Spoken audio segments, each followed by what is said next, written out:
तो हेलो साथियों, नमस्कार। स्वागत है हमारे इस यूट्यूब चैनल पे। तो जैसा कि हम लोग ने प्रैक्टिस अभी तक 3 कंप्लीट कर लिया है। अगर आप लोग नहीं देखेंगे तो मैं इसका लिंक डिस्क्रिप्शन में डाल दूंगा, तो आप प्लीज़ वहाँ से वॉच आउट कर लीजिएगा। हम लोग इसमें बेसिकली जो एसएससी के जितने भी एग्ज़ाम होते हैं, GD and Delhi police and MTS और सीएचएसएल के, तो वो सारे प्रश्नों को हम लोग इस जो प्रैक्टिस सेट है इसमें शामिल किए हैं।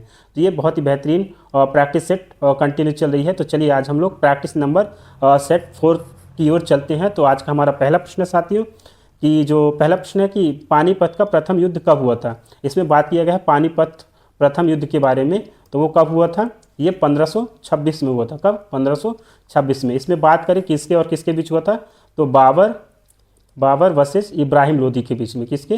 लोधी के बीच में। तो इसमें क्या होता है, जो बाबर होता है यहाँ पर विजयी हो जाता है। किसमें विजयी होता है? विजय होने के बाद किसकी स्थापना करता है? जो विजय होने के बाद ये साम्राज्य को स्थापित करता है, मुगल साम्राज्य की नींव रखता है। किसकी? मुगल साम्राज्य की नींव रखता है साथियों। तो इसमें बात करें तो सबसे ज़्यादा बड़े पैमाने पर क्या करता है, ये लोग तोपों का इस्तेमाल करते हैं। क्या करते हैं? तोपों का इस्तेमाल करते हैं। बात करें पानीपत का जो दूसरा युद्ध हुआ था, सॉरी यहाँ पर सेकेंड बैटल हुआ था, तो वो कब हुआ था? 1556 में। किसके बीच में हुआ था? अकबर के शासनकाल में। अकबर वर्सेस और हेमू के बीच हुआ था। तो इसमें कौन विनर होता है साथियों? अकबर विनर हो जाता है। क्योंकि यहाँ पर ये लोग क्या है, बहुत बड़े पैमानों पर तोपों का इस्तेमाल करते हैं। बात करें पानीपत का जो तृतीय लड़ाई हुई थी, तो कब हुआ था? 1761 में हुआ था। और किन के बीच हुआ था साथियों? तो ये मराठाओं के बीच हुआ था। मराठा और अफगानों के बीच हुआ था। किसके बीच? मराठा एंड अफगानों के बीच में हुआ था। अफगानों के बीच में। तो ये काफ़ी अच्छा इंपॉर्टेंट सवाल बनता है साथियों। आप लोग इसमें से इसको याद रखिएगा साथियों, काफ़ी अच्छा इंपॉर्टेंट सवाल है। जिसकी बात करें तो पानीपत का प्रथम युद्ध कब हुआ था साथियों? तो 1526 में। किसमें? 1526 का राइट आंसर ऑप्शन है। और द्वितीय युद्ध हुआ था 1556 में, और तृतीय हुआ था 1761 में साथियों। इसको याद रखिएगा। चलते अगले प्रश्न की ओर साथियों। तो प्रश्न क्रमांक दूसरा है साथियों कि स्वदेशी आंदोलन किस घटना के विरोध में चलाया गया था। जो स्वदेशी आंदोलन था, तो ये किस घटना के उस पर चलाया गया था? ये बंग भंग के आंदोलन पे ये चलाया गया था, स्वदेशी आंदोलन। स्वदेशी आंदोलन की बात करें तो बेसिकली इसमें जो स्वदेशी वस्तु थे उसका पूरा बहिष्कार करना था। जो स्वदेशी वस्तु थे उसको बहिष्कार करना था। और ये किसके समय हुआ था? तो लॉर्ड कर्जन के समय पे। किसके समय में? Lord Curzon. लॉर्ड कर्जन कहाँ के थे? ये बंगाल के नवाब थे। कहाँ के? बंगाल के नवाब हुआ करते थे। इसका पूरा विरोध हुआ था। इस कारण से ये जो बंग भंग योजना था, स्वदेशी आंदोलन, इस घटना का विरोध किया गया था साथियों। इसमें क्या हुआ था? बहिष्कार किया गया था स्वदेशी वस्तुओं का। और राष्ट्रीय शिक्षा संस्थानों का यहीं से उदय माना जाता है। और ये कब हुआ था? 1905 वाले क्षेत्र में। कब हुआ था? 1905 में। तो प्रश्न क्रमांक तीसरा साथियों कि दिल्ली सल्तनत का संस्थापक किसे कहा जाता है? दिल्ली सल्तनत का जो संस्थापक है दिल्ली सल्तनत का, तो उसे किसे कहा जाता है? तो इसको कुतुबुद्दीन ऐबक को कहा जाता है। इसका right answer option B. Delhi सल्तनत की बात करें तो इसमें 5 वंश हुआ करते थे। कितने वंश? 5 वंश की है। कितने? 5 वंश। इसमें बात करें, जैसे मैं ट्रिक में बता देता हूँ, इसका ट्रिक एक बहुत अच्छा है। गुलाब खिले तो खुशबू लो, खुशबू लो। जैसे गु से हो जाता है गुलाम वंश। क्या हो जाता है? गुलाम वंश। गुलाम वंश। और खा से क्या हो जाता है? खे से खिलजी वंश। खिलजी वंश। और ता से क्या हो जाता है? तो से तुगलक वंश। खिले तो खुशबू ले, तुगलक, तो से तुगलक, तुगलक वंश। और सा से सैयद वंश। सैयद वंश। और ला से लोधी वंश। ये 5 उस टाइम के दिल्ली सल्तनत के प्रमुख क्या थे? वंश हुआ करते साथियों। और इसमें बात करें तो जैसे गुलाम वंश का पहला संस्थापक, जिसे 1206 में दिल्ली की स्थापना की, किसने की थी? कुतुबुद्दीन ऐबक को। कुतुबुद्दीन ऐबक को क्या कहा जाता था? इसे लाख बख्श, क्या कहा जाता? लाख बख्श की उपाधि दी थी, क्योंकि ये लाखों का दान देने वाला होता था। यानी कुछ भी चीज़ होता था तो ये दान कर देता था। इसे लाख बख्श इसलिए कहा गया साथियों। और इसने कुतुब मीनार का निर्माण करवाया था। इसमें बात करें कुतुब मीनार निर्माण की, तो बहुत सारे राजाओं ने मिलकर एक एक मंजिलों की स्थापना की। यानी एक मंजिल कोई निर्माण करवाया था, दूसरी मंजिल कोई निर्माण करवाया, तीसरी मंजिल, ऐसे कुतुब मीनार का निर्माण करवाया था। इसे कुतुबुद्दीन ऐबक इसको नींव रखा था, इसका। किसकी? कुतुब मीनार का। चलते अगले प्रश्न को। तो प्रश्न क्रमांक चौथा साथियों, इंकलाब जिंदाबाद का नारा किसने दिया था? तो इंकलाब जिंदाबाद का नारा किसने दिया था? भगत सिंह। इसका राइट आंसर ऑप्शन ए है साथियों। भगत सिंह, जिन्हें 23 मार्च, कब? 23 मार्च 1931 को फांसी की सजा दी थी। इसकी फांसी की सज़ा सुनाई गई थी साथियों। ये भगत सिंह हंसते हंसते लटक गए थे। उस टाइम पे इन्होंने नारा दिया था इनकलाब जिंदाबाद का नारा। इसका राइट आंसर ऑप्शन ए है साथियों। कौन सा? Option A. और यह नारा HSR आंदोलन के दौरान बहुत लोकप्रिय हुआ था। एक आंदोलन हुआ था, वो आंदोलन का क्या नाम था? HSRA। इसको याद रखिएगा। चलते हैं अगले प्रश्न की ओर।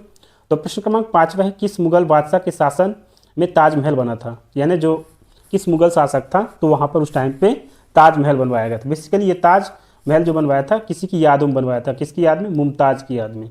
मुमताज़ की याद में बनवाया था। कब बनवाया था? 1632 से लेकर 1653 के बीच में बना था। और इसे यूनेस्को में शामिल किया गया। किसमें? यूनेस्को वर्ल्ड हेरिटेज के शामिल में किया गया है। ये 7 अजूबों का आश्चर्यचकित माना जाता है। इसका राइट आंसर ऑप्शन ए है। क्या साथियों? इसका राइट आंसर ऑप्शन क्या है? यानी मुगल बादशाह के शासनकाल में ताजमहल बना था। यानी किसके शासनकाल में ये ताजमहल का निर्माण किया गया साथियों? तो शाहजहाँ के। इसका शाहजहाँ की। इसका राइट आंसर ऑप्शन बी है, सॉरी ऑप्शन सी है साथियों। प्रश्न क्रमांक 6 साथियों कि साइमन कमीशन भारत कब आया था? बात करें साइमन कमीशन की तो साइमन कमीशन भारत कब आया था? 1928 में। इसका राइट आंसर ऑप्शन बी है साथियों। इसमें कोई भारतीय सदस्य नहीं था। किसमें? साइमन कमीशन में। इसीलिए इसे साइमन गो बैक के नारे लगाए गए थे। किसके? साइमन गो बैक के इसमें क्या लगे थे? नारे लगाए गए थे साथियों। और इसी जो साइमन बैक इसी आंदोलन में साइमन कमीशन में इसमें लाला लाजपत राय की क्या हो गई थी? डेथ हो गई थी साथियों। इसमें याद रखिए जो लाला लाजपत राय थे इनमें इसी आंदोलन के दौरान इनकी मृत्यु हो गई थी। प्रश्न क्रमांक 7 साथियों दिल्ली पुलिस कब स्थापित की गई थी? इसमें बात किया गया दिल्ली पुलिस की। तो दिल्ली पुलिस की स्थापना कब हुई थी? ये 1966 का एक एक्ट आता है, उसी के आधुनिक स्वरूप इसे मिला था।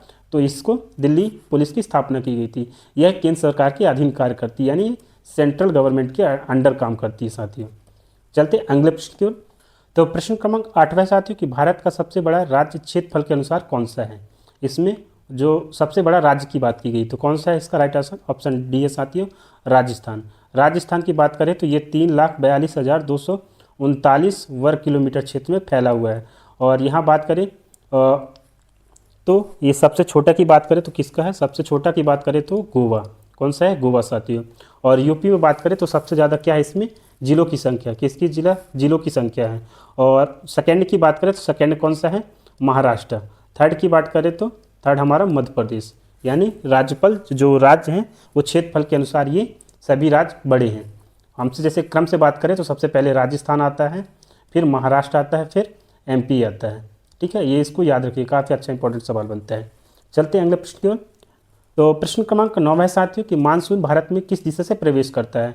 बात करें भारत में तो भारत में ये साउथ वाले एरिया से प्रवेश करता है। यानी इसकी बात करें तो इसका राइट आंसर ऑप्शन क्या होगा साथियों? ऑप्शन इसका बी, यानी ये दक्षिण पश्चिम वाले क्षेत्र से हमारे भारत में एंटर करता है, दक्षिण और पश्चिम वाले क्षेत्र से। तो इसका राइट आंसर ऑप्शन बी है साथियों। यह अरब सागर और बंगाल की खाड़ी जो होती है वहाँ के शाखाओं द्वारा प्रवेश करता है। यानी यहाँ से और यहाँ से, यहाँ पर बे ऑफ बंगाल हो जाता है और यहाँ पर अरब सागर अरेबियन सी हो जाता है साथियों। और ये 1 जून को केरल के तट से प्रवेश करता है। कहाँ से? केरल वाले तट से। चलते अगले प्रश्न की ओर साथियों। तो प्रश्न क्रमांक 10 है कि गंगा नदी का उद्गम स्थल कौन सा है? यानी बात करें गंगा नदी का तो गंगा नदी का उद्गम स्थल क्या है? गौमुख वाले, गौमुख ग्लेशियर से निकलता है। ये भागीरथी गौमुख हिमनद से निकलती हुई जो आगे चल के अलकनंदा में मिल जाती है। कहाँ पे? अलकनंदा में। और ये जाके कहाँ पे मिलती है? प्रयागराज वाले क्षेत्र में। कहाँ पे? प्रयाग वाले क्षेत्र में, प्रयागराज वाले क्षेत्र में गंगा नदी मिल जाती है। उस संगम को क्या कहा जाता है? आप लोग कमेंट में बताइएगा साथियों। चलते अगले प्रश्न की ओर। तो प्रश्न क्रमांक 11 है साथियों कि ब्लैक सॉइल किस फसल के लिए सबसे प्रसिद्ध मानी जाती है? तो ब्लैक सॉइल में सबसे ज़्यादा क्या होता है? कपास। इसको याद रखिएगा, क्या होता है? कपास। इसका राइट आंसर ऑप्शन सी है साथियों। काली मिट्टी में नमी धारण क्षमता अधिक होती है, इस कारण से यहाँ पर सर्वश्रेष्ठ क्या पाया जाता है? कपास की उपलब्धता ज़्यादा पाई जाती है। इसे रेगुर मिट्टी भी कहा जाता है। ब्लैक सॉइल को क्या कहा जाता है? रेगुर मिट्टी भी कहा जाता है, रेगुर मिट्टी के नाम से जाना जाता है। और गेहूं की बात करें तो गेहूं सबसे ज़्यादा कहाँ पे होता है? ये यूपी वाले क्षेत्र में होता है। और चावल की बात करें तो ये भी हमारे MP और UP में ज़्यादातर मात्रा में होता है साथियों। चलते अगले प्रश्न की ओर। तो 12वां प्रश्न है कि पृथ्वी की सबसे बाहरी ठोस भाग क्या कहलाती है? जो पृथ्वी होता है उसके पृथ्वी का जो बाहरी भाग होता है, आंतरिक भाग एंड सेंट्रल भाग, यानी क्या कहलाता है? इसका राइट आंसर ऑप्शन सी है साथियों। क्या है? क्रस्ट कहलाती है। क्या? जो सबसे बाहरी भाग होती है उसको क्रस्ट कहते हैं। क्या कहते हैं? क्रस्ट। और महासागरीय क्रस्ट पतला होता है और महाद्वीपीय क्रस्ट मोटा होता है। इसमें 3 तरह के होते हैं। यह पृथ्वी की सतह की ठोस परत होती है। कौन सी? क्रस्ट वाली साथियों। चलते अगले प्रश्न की ओर। इसमें आप लोग जानते होंगे कि अंदर वाले को कोर, मेटल, ये सब कहते हैं। प्रश्न क्रमांक 13 साथियों कि दुनिया का सबसे बड़ा द्वीप कौन सा है? बात करें दुनिया का सबसे बड़ा द्वीप की बात की गई है, तो सबसे बड़ा द्वीप कौन सा है? ग्रीनलैंड। इसका राइट ऑप्शन ऑप्शन बी, क्योंकि जो इसका क्षेत्रफल की बात करें तो 2.16 मिलियन किलोमीटर है और ये डेनमार्क के अंतर्गत आता है। किसके? डेनमार्क के। इसका राइट ऑप्शन ऑप्शन बी है साथियों, ग्रीनलैंड। प्रश्न क्रमांक 14 साथियों कि थार रेगिस्तान मुख्यतः कहाँ स्थित है? तो ये थार रेगिस्तान कहाँ स्थित है? ये राजस्थान में स्थित है। कहाँ साथियों? राजस्थान में। इसका राइट ऑप्शन ऑप्शन बी है साथियों। कहाँ पे? राजस्थान। और इसकी बात करें तो ये भारत का सबसे बड़ा क्या है? मरुस्थल है। भारत का सबसे बड़ा मरुस्थल है साथियों। और सीमावर्ती क्षेत्र में पाकिस्तान में से चोलिस्तान के नाम से जानते हैं। किसके? चोलिस्तान के नाम से। कहाँ पे? पाकिस्तान वाले क्षेत्र में इसको। ठीक है साथियों, चलते हैं अगले प्रश्न की ओर। तो प्रश्न क्रमांक 15 साथियों कि भारत का संविधान कब लागू हुआ था? बात करें भारत के संविधान की, तो संविधान कब लागू हुआ था? तो इसका राइट आंसर ऑप्शन क्या साथियों? बी, यानी 26 जनवरी 1950 को हमारे भारत में संविधान लागू हुआ था। क्योंकि जो संविधान 26 जनवरी को, क्योंकि हमारे यहाँ पर 26 जो हमारा क्या बनाया जाता है? गणतंत्र दिवस के रूप में बनाया जाता है और उस दिन को इसे लागू किया गया था। बात करें 26 नवंबर को क्या बनाया जाता है? 26 नवंबर की बात करें, 26 नवंबर तो कॉन्स्टिट्यूशन डे बनाया जाता है। क्या बनाया जाता है? कॉन्स्टिट्यूशन डे, यानी संविधान दिवस के रूप में, और भारत के संविधान को संविधान दिवस के रूप में मनाया जाता है। चलते हैं अगले प्रश्न की ओर। तो प्रश्न क्रमांक 16 साथियों कि राष्ट्रपति का कार्यकाल कितना होता है? यानी बात करें राष्ट्रपति, तो पहले बात कर लेते हैं राष्ट्रपति का पद की बात करें तो आर्टिकल 52 में इसका उल्लेख किया गया है। और बात करें कार्यकाल की, इसके कार्यकाल का, तो कब किस आर्टिकल में इसका उल्लेख किया गया? तो आर्टिकल 56 में इसका उल्लेख किया गया। तो ये 5 वर्षों के लिए नियुक्त किए जाते हैं। अब बात करें इनका जो 5 वर्ष का जो वर्षकाल होता है, क्या इन्हें बाद में नियुक्त किया जा सकता है? तो हाँ, इनको पुनः निर्वाचित किया जा सकता है। ठीक है साथियों, इसको याद रखिएगा। चलते हैं अगले प्रश्न की ओर। तो प्रश्न क्रमांक 17 है साथियों कि मौलिक अधिकार किस भाग में है? बात करें मौलिक अधिकार, तो मौलिक अधिकार का उल्लेख किस आर्टिकल में, किस भाग में किया गया है? तो कौन से भाग में किया गया साथियों? भाग 3 में किया गया है। भाग 3 में किसका उल्लेख है? मौलिक अधिकारों का। किसका? मौलिक अधिकार का। भाग 1 में बात करें तो किसका उल्लेख किया गया है? भाग 1 में भारत के राज्यों का संघ की बात की गई है। भारत में जो राज्यों के सीमावर्ती क्षेत्र है या संघ है, जो उनके सीमाओं से रिलेटेड, इसमें भाग 1 में उल्लेख किया गया है। भाग 4 की बात करें तो इसमें DPSP, directive principle state policy की बात की गई है। भाग में 5 की बात करूँ तो संघ की बात की गई। किसकी? संघ की बात। और भाग 2 में किसकी बात की गई है साथियों? भाग 2 में सिटीजनशिप, नागरिकता। किसकी? नागरिकता की बात की गई है साथियों। ठीक है साथियों, इसको याद रखिए, काफ़ी अच्छा इंपॉर्टेंट सवाल बनता है साथियों। ठीक है, इसमें 6 प्रकार के फंडामेंटल राइट्स हैं। किसमें? मौलिक अधिकार में। पहले कितना हुआ करते थे? 7। 7वां कौन था? संपत्ति का अधिकार। कौन सा? संपत्ति का अधिकार। इसको आप लोग कमेंट में बताइएगा, इसको कौन से कॉन्स्टिट्यूशन अमेंडमेंट के तहत इसको किस आर्टिकल में रखा गया था साथियों। चलते हैं अगले प्रश्न की ओर। तो प्रश्न क्रमांक 18 साथियों कि राज्यसभा को क्या कहा जाता है? इसमें बात करें राज्यसभा एंड लोकसभा, तो मैं एक ट्रिक बता देता हूँ, सरल। ठीक है, इसको याद रखिएगा। सा से क्या होता है? सांसद। क्या होता है? संसद। रा से क्या होता है? राज्यसभा, राज्यसभा। और ला से क्या होता है? लोकसभा। क्या होता है साथियों? लोकसभा। यानी इसमें बात करूँ तो ये आर्टिकल 79, ये 80 और ये 81। ठीक है, ये 80। इसमें बात करूँ तो राज्यसभा में सबसे पहले इसको उच्च सदन के नाम से जाना जाता है। किसको? राज्यसभा को उच्च सदन के नाम से। निम्न सदन के नाम से किसको जाना जाता है? लोकसभा को। किसको? लोकसभा को निम्न सदन के नाम से जाना जाता है साथियों। इसमें बात करें राज्यसभा को पार्लियामेंट का अपर हाउस कहा जाता है, और लोअर हाउस किसे कहा जाता है? लोकसभा को। लोकसभा को लोअर हाउस कहा जाता है इंग्लिश में। ठीक है साथियों, और स्थायी सदन होती है, इसे भंग नहीं किया जा सकता। किसको? राज्यसभा को भंग नहीं किया जा सकता साथियों। ठीक है साथियों, चलते हैं अगले प्रश्न की ओर। तो प्रश्न क्रमांक 19वां साथियों कि यूपीएससी का गठन किस अनुच्छेद के तहत किया गया है? तो बात करो ये आर्टिकल 315 के तहत। ये कहाँ से? 315 से लेके कहाँ तक? 323 तक यूपीएससी के गठन की बात की गई साथियों, यानी इसका आर्टिकल में उल्लेख किया गया है। और बात करें इसका पुराना नाम क्या था साथियों? तो इसका पुराना नाम फेडरल पब्लिक सर्विस कमीशन हुआ करता था। क्या साथियों? फेडरल पब्लिक सर्विस कमीशन, इसका क्या नाम था? ये पुराना नाम हुआ करता था। इसकी हेड क्वार्टर की बात करें तो जो हेड क्वार्टर है वो कहाँ पर स्थित है, नई दिल्ली में, न्यू दिल्ली में। आप चाहते हैं न्यू दिल्ली में। चलते हैं अगले प्रश्न की ओर साथियों। तो प्रश्न क्रमांक 20 है साथियों कि दिल्ली पुलिस किस मंत्रालय के अधीन है। यानी जो दिल्ली पुलिस है तो दिल्ली पुलिस किस मंत्रालय के अधीन है, तो ये गृह मंत्रालय की। और ये कौन से किसके राज्य के अंतर्गत आती है, किस राज्य के अंतर्गत आती है, तो ये सेंट्रल गवर्नमेंट के अंतर्गत ये कार्य करती है। दिल्ली केंद्र शासित प्रदेश है, इसीलिए पुलिस में MHA के अधीन ये कार्य करती है। और ये बात करें तो इसकी स्थापना की बात करें तो कब हुई थी, आप लोग कमेंट में बताइएगा इसकी स्थापना की बात। तो प्रश्न क्रमांक 21 साथियों कि आपातकाल किस अनुच्छेद के तहत लगाया जाता है। बात करें भारत में आपातकाल को, तो आपातकाल बेसिकली 3 तरह के होते हैं। कौन से 3 तरह के, सबसे पहले की बात करें तो राष्ट्रीय आपातकाल। कौन सा होता है, राष्ट्रीय आपातकाल। और दूसरे की बात करें तो राष्ट्रपति शासन। कौन सा होता है, राष्ट्रपति शासन। और तीसरे की बात करें तो ये वित्तीय आपातकाल होता है साथियों। कौन सा, वित्तीय आपातकाल। इसमें मैं आर्टिकल की बात करूं तो आर्टिकल 352 के तहत कौन सा लगता है, राष्ट्रीय आपातकाल। और 356 की बात करूं तो कौन सा लगता है, राष्ट्रपति शासनकाल। और तीसरे की बात करूं तो वो 360 के अंतर्गत, आर्टिकल के अंतर्गत ये वित्तीय आपातकाल लगाया जाता है। बेसिकली बात करूं राष्ट्रीय आपातकाल कब लगता है, जब देश की सुरक्षा, युद्ध और बाहरी आक्रमण के सशस्त्र विद्रोह होते हैं तो कौन सा लगता है, राष्ट्रीय आपातकाल।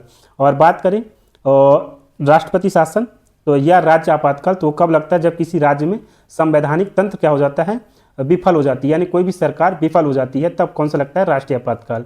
और वित्तीय आपातकाल की बात करूं जब भारत में वित्तीय स्थिरता क्या हो जाती है, खराब हो जाती है, यानी खतरे में होती है। लेकिन अभी तक ऐसा भारत में कभी नहीं हुआ है, तो वित्तीय आपातकाल अभी कभी नहीं लगा साथियों, इसको याद रखिएगा। इसका राइट आंसर ऑप्शन कौन सा साथियों, इसका राइट आंसर ऑप्शन सी है साथियों। राष्ट्रीय आपातकाल लगता है 352 के तहत लगता है। और 360 की बात करें तो वित्तीय आपातकाल, 356 की बात करें तो राष्ट्रपति शासनकाल लगाया जाता है। और 1975 में लगाया गया ये सबसे चर्चित आपातकाल था, कौन सा, राष्ट्रीय आपातकाल साथी, इसको याद रखिएगा। ये काफ़ी अच्छा इंपॉर्टेंट सवाल बनता है साथी, इसको याद रखिएगा। चलते हैं नेक्स्ट प्रश्न की ओर।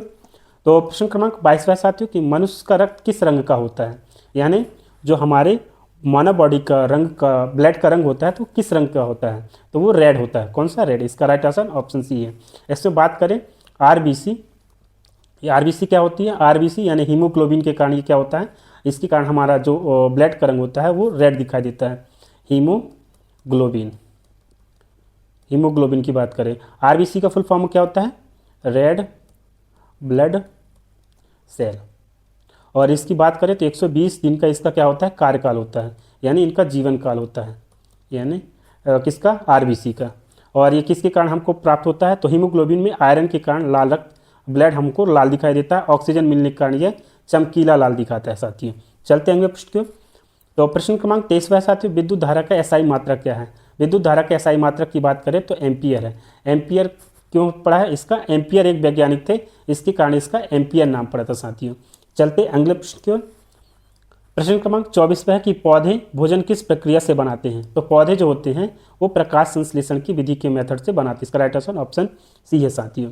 प्रश्न क्रमांक 25 है कि DNA की खोज किसने की थी। तो DNA की खोज किसने की थी, वाटसन और ग्रिक ने की थी। किसने, वाटसन एंड ग्रिक ने। कब किया था, 1953 में। 1953 में इसमें क्या बनाया था, double helix model. Double helix model क्या होता है साथियों, ऐसे डबल हेलिक्स मॉडल होता है, तो इसके कारण ये DNA की खोज हुई थी साथियों। चलते हैं अगले प्रश्न की ओर। तो प्रश्न क्रमांक 26 है साथियों कि जल का रासायनिक सूत्र क्या होता है साथियों। तो इसमें बात करें जल के रासायनिक सूत्र की, क्या होता है साथियों, इसका राइट आंसर ऑप्शन बी, ये जल का सूत्र होता है H2O। और भारी जल का सूत्र क्या होता है साथियों, भारी जल का D2O, क्या होता है, D2O। और बात करें नमक का सूत्र क्या होता है, नमक का, तो सोडियम क्लोराइड, क्या होता है, सोडियम क्लोराइड। इसको याद रखिएगा, काफ़ी अच्छा इंपॉर्टेंट सवाल होता है, ये लिखा है सॉल्ट का। और मैं कुछ सूत्रों की बात कर लेता हूँ जो बहुत ही इंपॉर्टेंट मतलब पूछे जाते हैं। जैसे नीला थोथा का बात करें तो क्या होता है, नीला थोथा की बात करें तो नीला थोथा, नीला थोथा की बात करें तो क्या होता है, CuSO4.5H2O, क्या होता है, नीला थोथा की। ये काफ़ी अच्छा इंपॉर्टेंट सवाल बनता है साथियों। और बात करें बुझा हुआ चूना की, बुझा हुआ चूना तो क्या होता है इसका, CaOH2, ठीक है, ये होता है। और बात करें प्लास्टर ऑफ पेरिस की, POP प्लास्टर ऑफ पेरिस की, तो इसका सूत्र क्या होता है CaSO4.1H1/2H2O। ये किसका होता है POP प्लास्टर ऑफ पेरिस का। और बात करें बेकिंग सोडा का, तो बेकिंग सोडा का सूत्र क्या होता है साथियों NaHCO3, क्या होता है NaHCO3 होता है। और कास्टिक सोडा की बात करें किसका, कास्टिक सोडा की बात करें तो क्या होता है NaOH, ये होता है कास्टिक सोडा का। ये बहुत ही अच्छा इंपॉर्टेंट सवाल बनता है साथी, इसको याद रखिएगा। चलते अगले प्रश्न की ओर।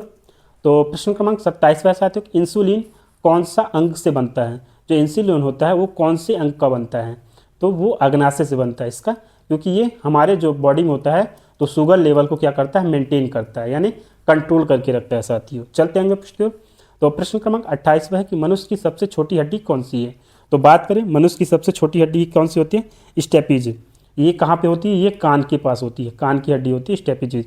और बात करें सबसे बड़ी हड्डी तो फीमर की होती है, फीमर के जो पैर वाले फीमर की हड्डी होती है। चलते हैं अगले प्रश्न की ओर। तो प्रश्न क्रमांक 29वां है कि 2024 में पुरुष हॉकी एशिया कप किसने जीता था, तो वो पाकिस्तान ने जीता था। इसका राइट आंसर ऑप्शन सी है साथियों। प्रश्न क्रमांक 30वां साथियों, G20 समिट 2023 की मेजबानी किसने की थी, तो वो किसने की थी भारत ने। इसका right answer option B. I hope आशा करता हूँ कि ये आपको प्रैक्टिस सेट नंबर 4 काफ़ी अच्छा पसंद आया होगा। तो आप लोग हमारे चैनल को सब्सक्राइब नहीं किए तो पहले चैनल को सब्सक्राइब कर ले, ताकि ऐसे ही आपको अपडेटेड वीडियो मिलती रहे। मिलते हैं आपसे नेक्स्ट वीडियो में, तब तक के लिए धन्यवाद।